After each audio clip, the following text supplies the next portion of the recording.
And I hope that you were able to use the data that you gained last Sunday to help someone spread a smile, to communicate better, and bring them up in life. Now, today, we're going to be having a look at the practices and beliefs of the church, having an in-depth look at personal integrity so that we can see how it works for us, and then going a bit deeper into communication and seeing how it takes two to make it work.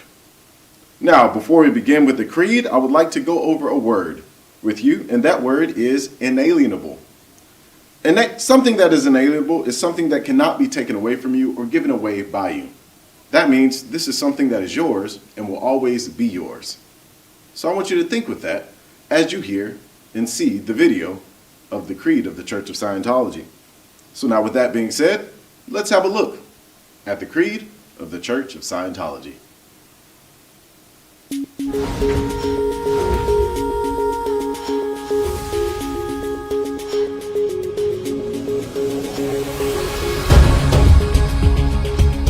We of the Church believe that all men of whatever race, color, or creed were created with equal rights.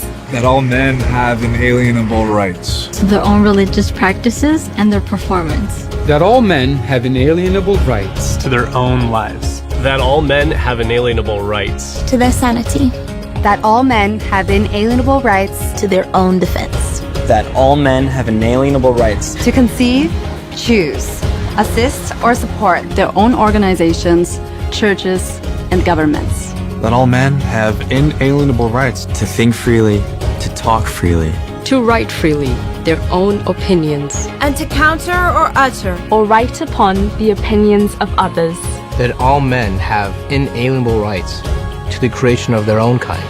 That the souls of men have the rights of men.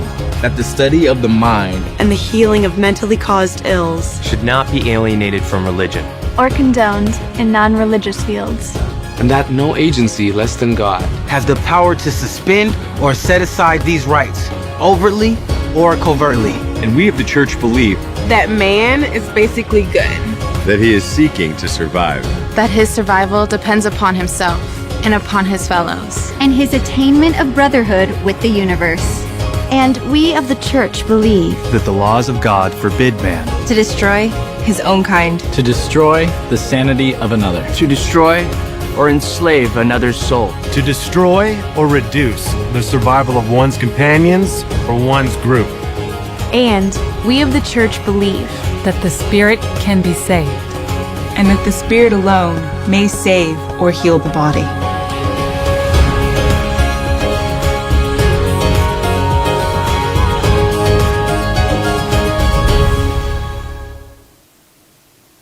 Now those were the beliefs of the church. And with these beliefs, you see that you have inalienable rights that cannot be taken away from you. And if those are tried to be taken away from you, you should fight. Fight against it. So, what does personal integrity have to do with that? Or with life in general? Let's have a look at personal integrity and see how this can be applied on a daily basis. Personal Integrity by L. Ron Hubbard. What is true for you is what you have observed yourself. And when you lose that, you have lost everything. What is personal integrity? Personal integrity is knowing what you know. What you know is what you know. And to have the courage to know and say what you have observed. And that is integrity. And there is no other integrity. So, you knowing what you know. Think of some things that you know for certain are. It could be your name, your position, the planet that we live on, the country that you reside in, your parents. These are things that you know because you've observed these things and you have the courage to speak on what it is that you know. Now, of course, we can talk about honor, truth, all these things, these esoteric terms. But I think they'd all be covered very well if what we really observed was what we observed. That we took care to observe what we were observing, and that we always observed to observe.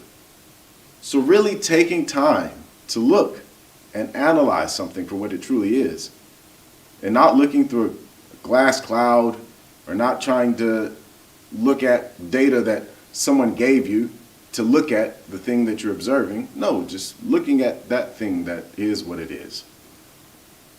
And not necessarily maintaining a skeptical attitude, a critical attitude, or an open mind, but certainly maintaining sufficient personal integrity and sufficient personal belief and confidence in self and courage that we can observe what we observe and say what we have observed. Nothing in Dianetics and Scientology is true for you unless you have observed it, and it is true according to your observation. That is all.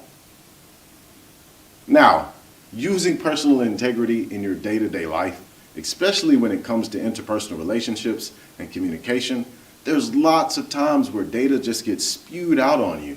You have to make a conscious decision or an effort to observe that data and see it for what it truly is with the data that you already have. Is it true? Does it work for you? Does it not? If it doesn't, you throw it away in the bin. If it does, then all right, you've observed something that is true for you. Now, with that being said, on the basis of communication, last week we went over some of the basic fundamentals that are needed when communicating with others, ways that you can get into communication with someone. But now we're going to see how is it that communication takes two, and what are the roles that one needs to play when communicating. And with that, I'm going to be calling upon some friends to help me with this demonstration.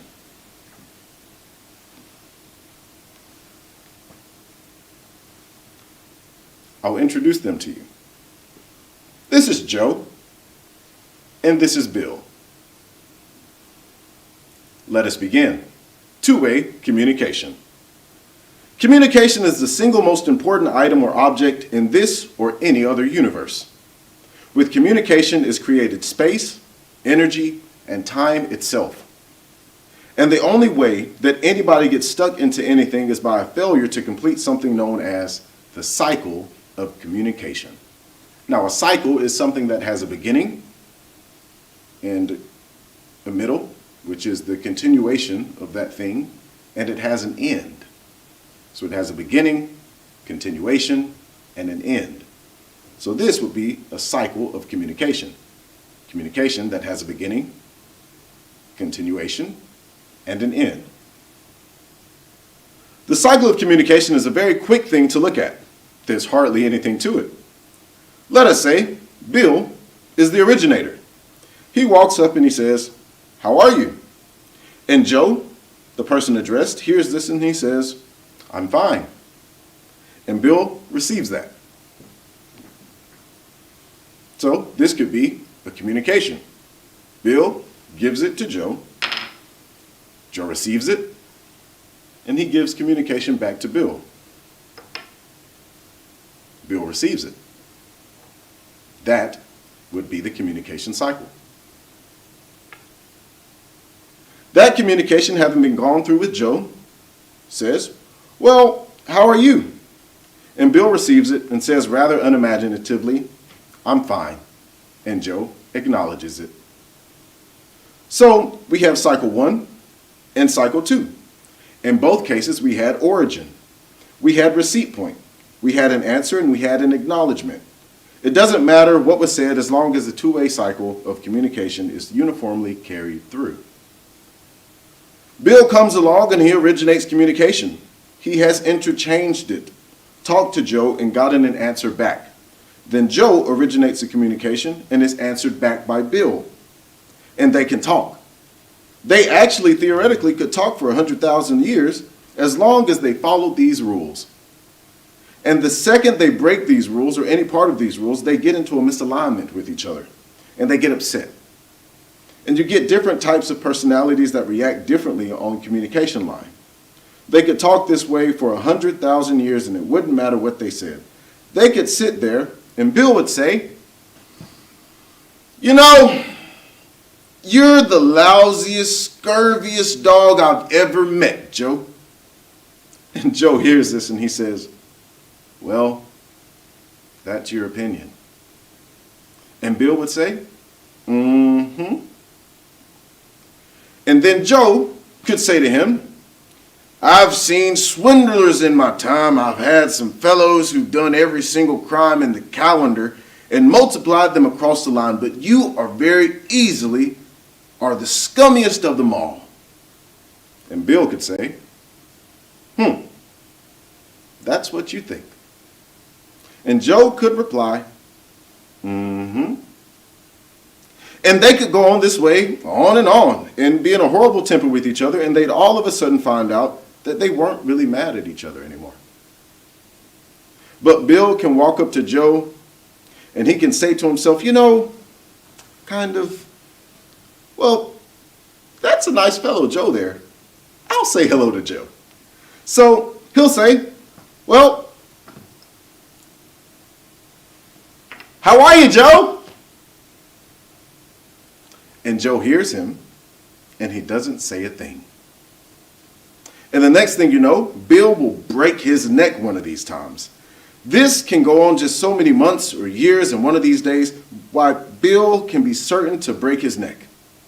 But at the same time, Bill will find that he looks at Joe longer and longer and sticks around more and more. Insidious, huh? A lack of a cycle sticks Bill to Joe. And we see Joe still has the communication. Bill is just waiting.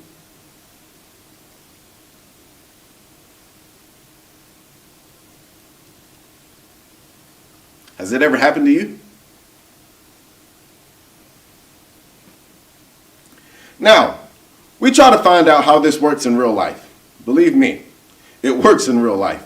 And you can take a family, you can take the person in the family who is least following these communication cycles and find right there the person who is causing the rest of the family to be screwy.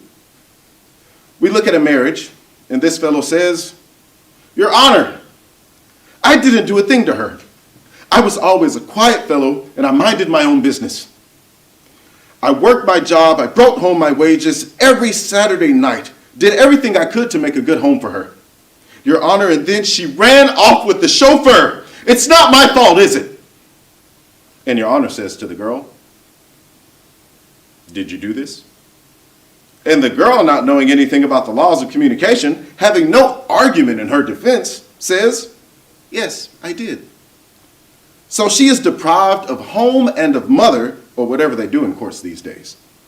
And yet the truth of the matter was that this was what went on in the family. She'd get up in the morning and fix his breakfast. He'd get up, sit down at the table, and she'd say, Well, Bill, how are you? How are you this morning? And isn't it a beautiful morning? And I've just made some hotcakes here, especially for you. Nothing. He walks out the door in the morning and she says, Goodbye, dear. Nothing. He comes home in the evening. She walks up to him. She gets him his slippers, his pipe, gets his paper, has a snack before supper, all set, and says, Well, dear, did you have a nice day? Nothing. And she put up with this for 4 years before she ran off with the chauffeur. Why? Because at first, she stuck harder and harder and harder, waiting for the answer. Just waiting for the answer. That's all she wanted. He could have said, Go to blazes! And it would have been a perfectly valid answer. At least he was alive. And for the first 2-3 years, she was simply waiting for the answer and waiting for the answer. And then she inverted, which is going through a complete reversal, to the point where she knew darn well she wasn't going to get an answer. And instead of sticking to, she started to fly away from. You get the idea? People will come in just so hard and so close on no communication that they'll invert and they'll start to get away from things that won't answer them. But it takes quite a while for the cycle to run. So eventually, there is nothing else she could do but run away with the chauffeur. Who's the offender? Well, that's a question for the jurisprudence to answer, not us. But out of all the data on the human mind, there's not much varied data that is very important. There are easily 50,000 separate phenomena, all of which were well worth cataloging. But out of all these 50,000 phenomena, the phenomena given here opens the door to what we call auditing. All we are interested in is ability. Can a person live better? Can they have a freer life? Can they have a better understanding of existence? Knowing these various rules about communication, once an individual has been audited along this line, it's impossible to trap him. Such as the likes of Bill, still stuck in a communication cycle that has never ended. So, have you ever experienced something like that?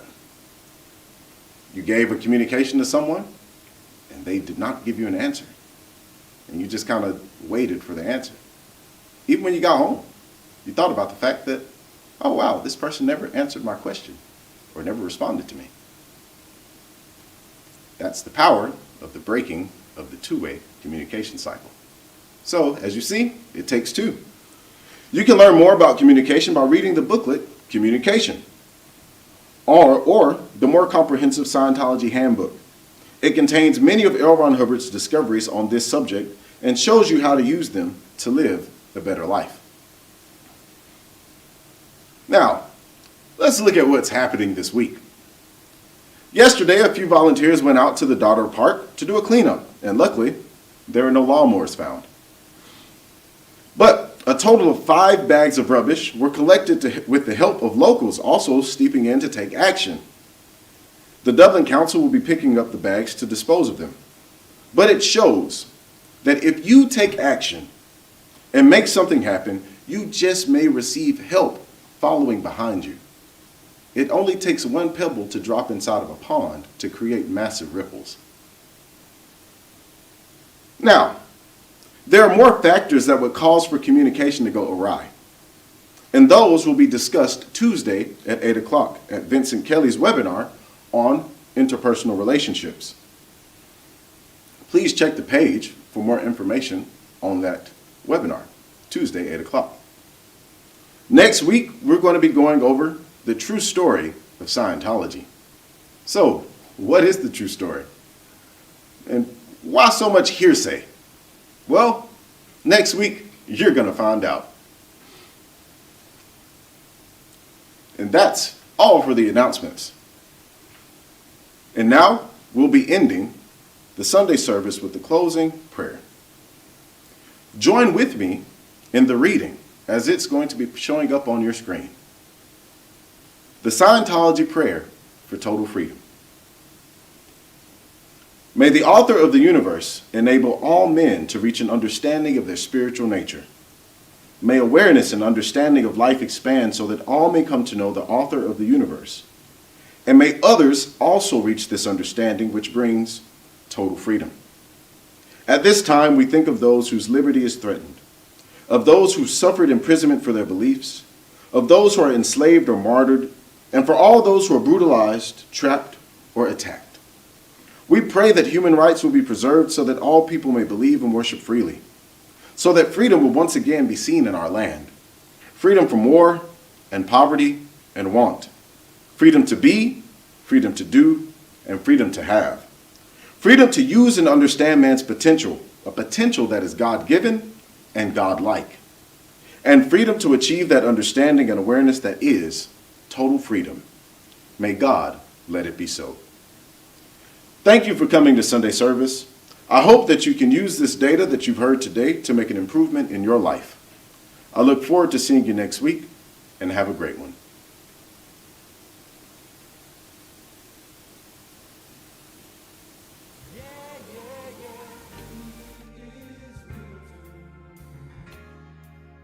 Reality is me, reality is you. Yeah, yeah.